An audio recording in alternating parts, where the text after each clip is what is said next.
નમસ્કાર મિત્રો, હું છું એડવોકેટ ગોવિંદ દાપડા અને સ્વાગત છે આપનું મારી YouTube channel Govind Dapda law ઓફિસમાં. The Gujarat land grabbing prohibition એક્ટની કલમ વિશેની આપણે માહિતીઓ મેળવી રહ્યા છીએ. અગાઉ આપણે ચર્ચા કરી હતી કલમ 2ની, જે હતી એની વ્યાખ્યા, અને હવે આપણે ચર્ચા કરશું આજે એની કલમ 3 અને 4 વિશે. કલમ 3 અને 4 શું કહે છે એની આજે જોઈએ ચર્ચા.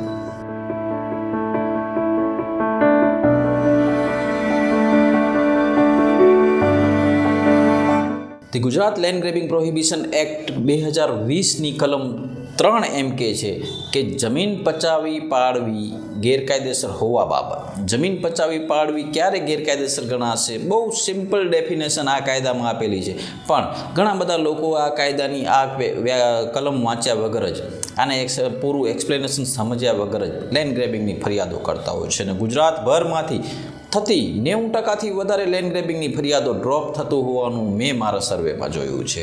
ઉપરાંતમાં ઘણા બધા લોકો ઉપર ખોટી ફરિયાદો થવાને કારણે ભોગ પણ બન્યા છે. તો ઘણા લોકો આ ફરિયાદથી બચવા માટે નામદાર ગુજરાત હાઈકોર્ટના શરણે પણ ગયા છે. પણ જોઈએ આપણે કે કોઈ પણ સ્વરૂપમાં જમીન પચાવી પાડવી એ પ્રતિબંધિત રહેશે અને ગેરકાયદેસર જાહેર થશે, અને જમીન પચાવી પાડવા સાથે સંકળાયેલ અથવા તેના કારણે થતી કોઈ પણ પ્રવૃત્તિ આ અધિનિયમ હેઠળ શિક્ષાને પાત્ર ગુનો રહેશે.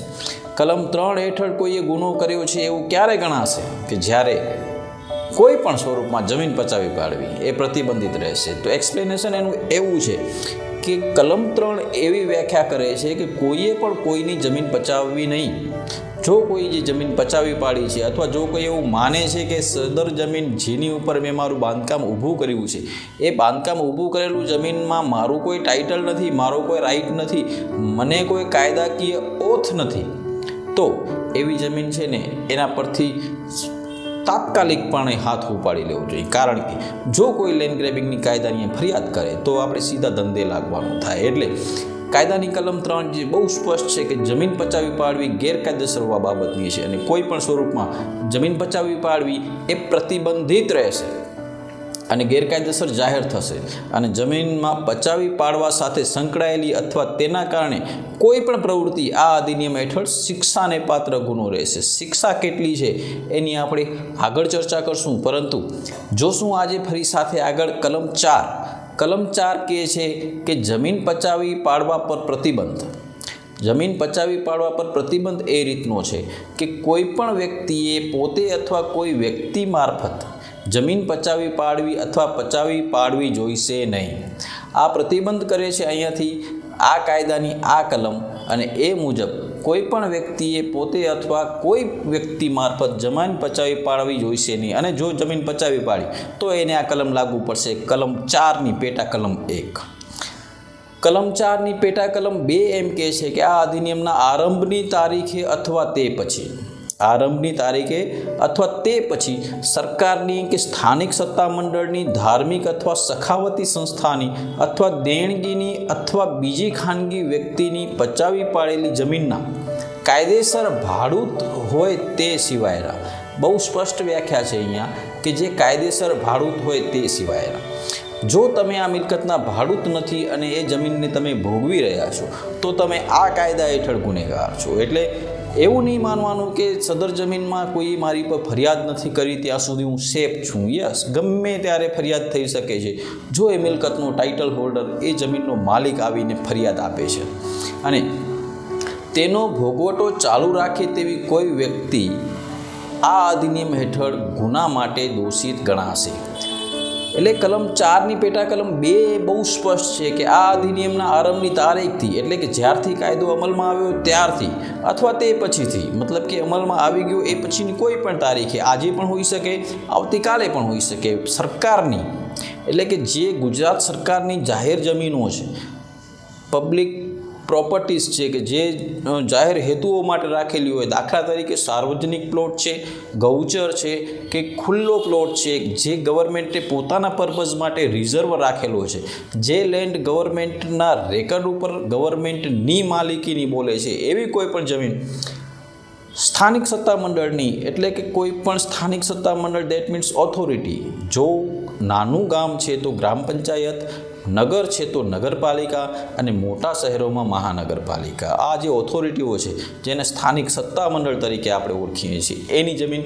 ધાર્મિક અથવા સખાવતી સંસ્થાની કોઈ પણ ધાર્મિક ટ્રસ્ટ છે કે સખાવતી સંસ્થા છે, ટ્રસ્ટ છે, એની પ્રોપર્ટીઓ અને દેણગીની અથવા બીજી ખાનગી વ્યક્તિની પચાવી પાડેલી જમીનના આવી કોઈ પણ જમીનમાં જો કોઈ એવો વ્યક્તિ છે જે ભોગવટો કરી રહ્યો છે પણ એની પાસે કોઈ કાયદેસરનો ભાડા કરાર નથી, તો એવો વ્યક્તિ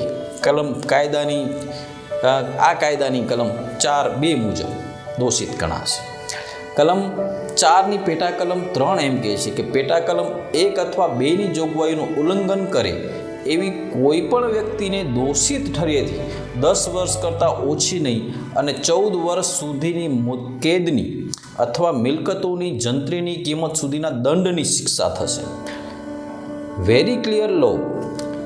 કલમ 4ની પેટા કલમ 3 એમ કહે છે કે જો કોઈ વ્યક્તિએ આ કાયદાનું ઉલ્લંઘન કર્યું છે, કલમ 3ની પેટા કલમ 2 આ કાયદાની પેટા કલમ 1 અથવા 2ની જોગવાઈનું ઉલ્લંઘન કર્યું છે એવી કોઈ પણ વ્યક્તિને દોષિત ઠરેથી 10 વર્ષ કરતાં ઓછી નહીં પણ 14 વર્ષની મુદત સુધીની કેદની અને એવી મિલકતોની જંત્રીની કિંમત સુધીના દંડની શિક્ષા થશે. ઘણા બધા લોકો મને યુટ્યુબ મારફતે પ્રશ્નો પૂછતા હતા કે સાહેબ આ જંત્રી શું કામ લખવી, આ શા માટે પૂછે છે, પ્રોપર્ટીની વેલ્યુ અહીંયા શા માટે દર્શાવીને ક્યાંથી દર્શાવવી. તો એના માટેનું બહુ સ્પષ્ટ તમને અહીંયાથી નિર્દેશ આપી દઉં કે જંત્રીની ગવર્મેન્ટની વેબસાઇટ છે garvi.gujarat.gov.in. આ વેબસાઇટ ઉપરથી તમે પ્રોપર્ટીની વેલ્યુ કાઢી શકો છો કે જંત્રી શું છે ત્યાં શા માટે રાખ્યું છે આ કાયદાની જોગવાઈ અહીંયા ગણી. તો એટલી રકમ નિર્ધારિત કરી નક્કી કરીને એટલો દંડ જે જમીન પચાવી પાડનાર છે જો સાબિત થાય કે એને આ કાયદા હેઠળ ગુનો કર્યો છે તો એની પાસેથી વસૂલ લઈ શકાય. આના માટે પ્રોપર્ટીની વેલ્યુએશન પણ અરજી ફોર્મ સાથે ઓનલાઈન માંગવામાં આવે છે. આ થઈ આજે કલમ 4ની ચર્ચા. નેક્સ્ટ એપિસોડમાં આપણે કરશું કલમ 5 વિશેની ચર્ચા, જે હશે ગુજરાત જમીન પચાવી પાડવા પર પ્રતિબંધ અધિનિયમ 2020ની કલમ 5 જોશું નેક્સ્ટ એપિસોડમાં. પણ અત્યાર સુધીના તમે જો આ કાયદાની તમામ સેક્શનોના વિડીયોઝ ના જોયા હોય તો કનેક્ટ થઈ જજો, જોતા જજો, કારણ કે જો તમે કાયદો શીખેલા હશો તો દુનિયા તમને પૂછશે. જય હિન્દ, જય ભારત.